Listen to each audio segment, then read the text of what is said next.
¿París bien vale una misa? La farsa de la inauguración de un espacio sagrado, por Magdalena del Amo. Artículo publicado en eldiestro.info el 9 de diciembre de 2024. Era el atardecer de un día de viento y lluvia típico de otoño. Ya casi anochecía cuando, tras los fastos civiles en la explanada, el arzobispo de París, Laurent Ulrich, pronunciaba el abracadabra con los 3 mágicos golpes de báculo. Notre Dame, modelo de fe, abre tus puertas para unir en la felicidad a los hijos de Dios. Y la catedral abrió sus entrañas selladas desde la aciaga tarde de abril, hace 5 años largos, en la que el humo y las llamas envolvieron las torres de Nuestra Señora de París, helando los corazones de muchos al contemplar la catástrofe. La metáfora no podía ser más explícita. Era la representación, en el plano material, de la decadencia, de la pérdida de los valores que nos han ennoblecido, de la debacle espiritual que está sufriendo Occidente, en pendiente resbaladiza hacia el precipicio. La Europa de Carlomagno y Aquisgrán se avergüenza de sus raíces cristianas, y las pisotea y humilla hasta el punto de no permitir, como algunos acertadamente sugerían, que tal verdad constara en la Constitución Europea. Pero todo estaba decidido de antemano. Esta Europa laicista y globalista es la que inaugura, con gran pompa, la reconstrucción de la catedral, pero no para la gloria de Dios, como idearon sus constructores del siglo XII, sino para gloria y presunción de unas élites y políticos a su servicio. Un acto de soberbia y lucimiento dirigido por el masón Emmanuel Macron, que ha cumplido obedientemente las órdenes destructivas de quienes monitorean, de facto, a estos líderes de diseño. No es casualidad que una de las consignas no escritas sea, precisamente, la destrucción de la cristiandad, y más en concreto, del catolicismo. Pero, gústeles o no, Notre Dame y el resto de las catedrales que jalonan Europa, aparte de su valor histórico-artístico, son lugares de oración y recogimiento para los católicos, y no centros de resiliencia, a los que se pretende conferir un significado multicultural y laico acorde a la distopía de los tiempos. Son monumentos de gran belleza, expresiones de la proporción áurea, del simbolismo, los arquetipos y otros códigos encriptados, compendio de la sabiduría ancestral de todos los tiempos. Pero sin olvidar que fueron erigidos con fines muy concretos en el marco de la trascendencia, en este caso, como máxima representación del catolicismo. En el aspecto político, además de las presencias del príncipe Guillermo, heredero de la corona de Inglaterra, Alberto de Mónaco, el presidente de Alemania Frank-Walter Steinmeier, y otros 30 mandatarios y personalidades, entre ellos, la aún primera dama de EU, Jill Biden, tuvieron especial protagonismo las charlas entre Emmanuel Macron, Volodymyr Zelensky y Donald Trump. Al primero, en plena crisis política y social, tras la moción de censura contra el primer ministro, Michel Barnier, sus pitonisas no le auguran muy buen futuro. Quizás sus jefes de las alturas consideren que ya está amortizado, aunque con estos que piensan más allá de lo humano, nunca se sabe.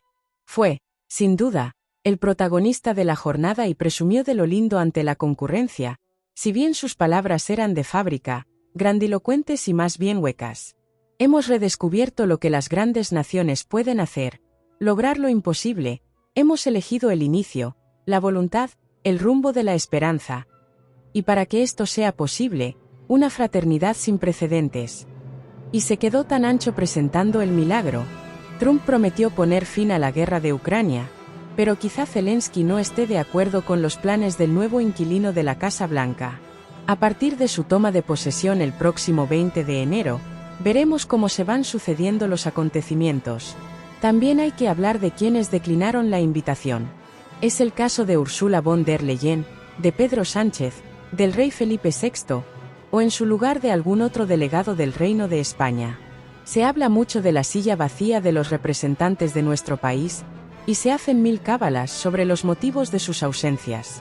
Posiblemente, Pedro Sánchez tuvo miedo a que Donald Trump le soltase uno de sus exabruptos sinceros y ponderados, o quizá la vergüenza de la corrupción. No debe ser fácil pasearse teniendo a todo el gabinete y familia en la sala de espera de la cárcel. Y al rey, como lo tienen castigado, lo esconden. No fuera a ser que se diese un baño de masas, como en Valencia, y se le suba la corona a la cabeza. Aún así, Pedro Sánchez y sus achichincles ministrejos son tan malvados y satánicos que, probablemente, un acto en la catedral difícilmente podrían resistirlo sin llamar la atención.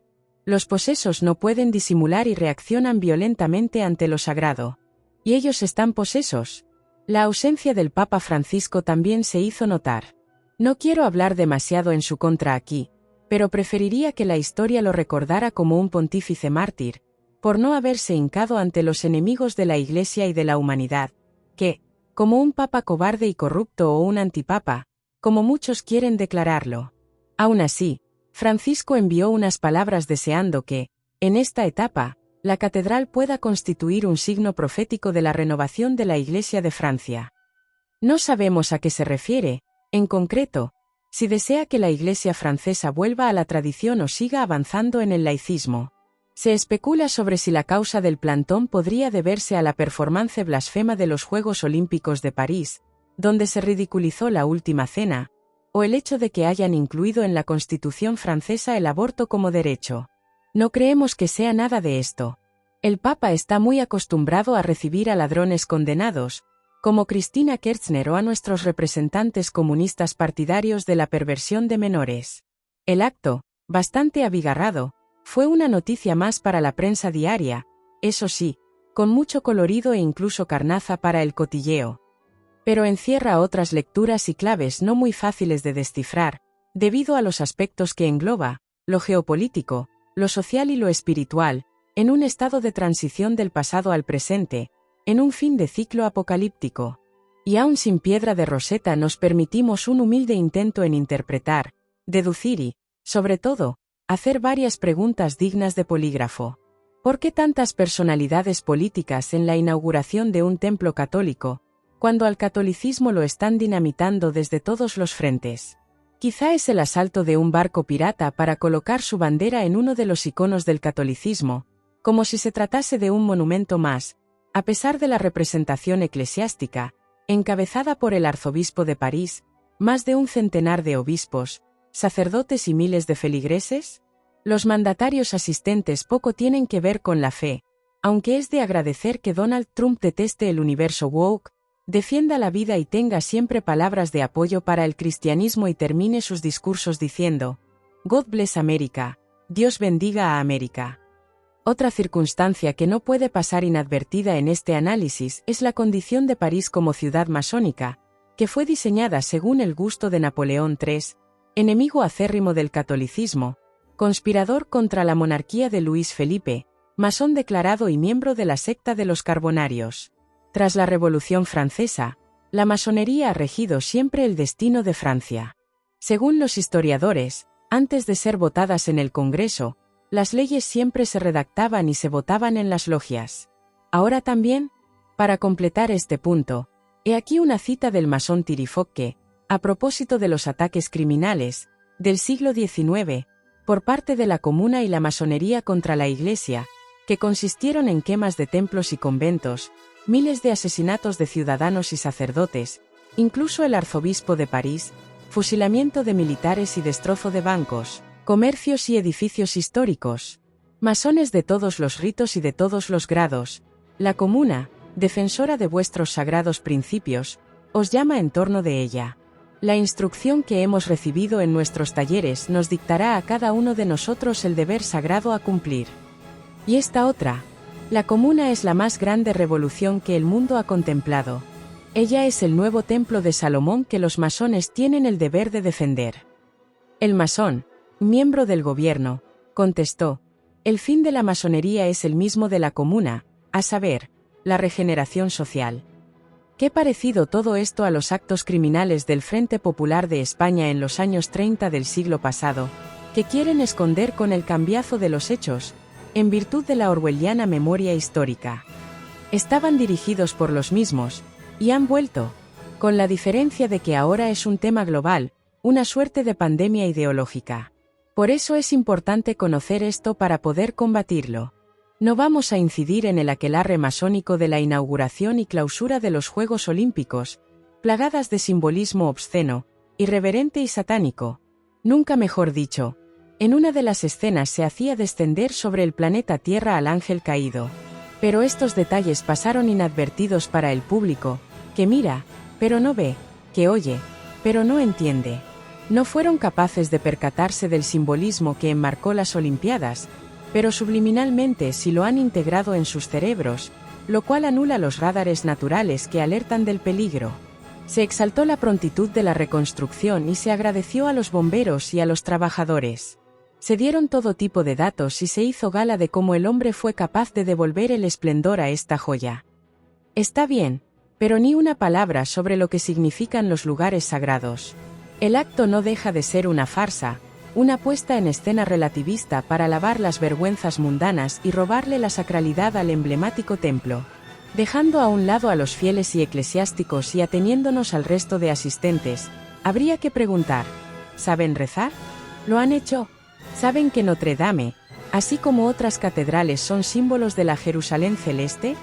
Se intenta desdibujar el significado, ahora resiliente y multicultural en lugar de cristiano.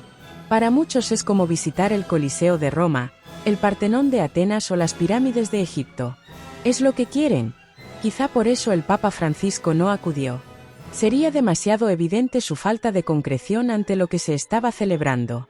Si no restauramos nuestra conexión con lo sagrado y damos el significado a los lugares que propician la comunicación con lo celeste, con Dios, las reconstrucciones son solo pura vanidad. Para terminar, quiero dejar un mensaje positivo de esperanza y una pequeña sacudida mental. Debemos acostumbrarnos a ver más allá de lo aparente para poder desenmascarar al enemigo y dejar a la vista sus mentiras. La catedral ha quedado espléndida. Las misas recuperarán sus horarios de siempre. El órgano se ha restaurado y se estrenó con la interpretación del Magnificat y un Te Deum. La aguja del crucero de Viollet-le-Duc sigue tocando el cielo, mientras las quimeras de Víctor Hugo, con sus figuras grotescas y demoníacas, estratégicamente enclavadas, parecen controlar la ciudad desde lo alto de la galería. Confiamos en que el amor de la Gran Madre y Señora de la Catedral anule los efluvios malignos que la rodean.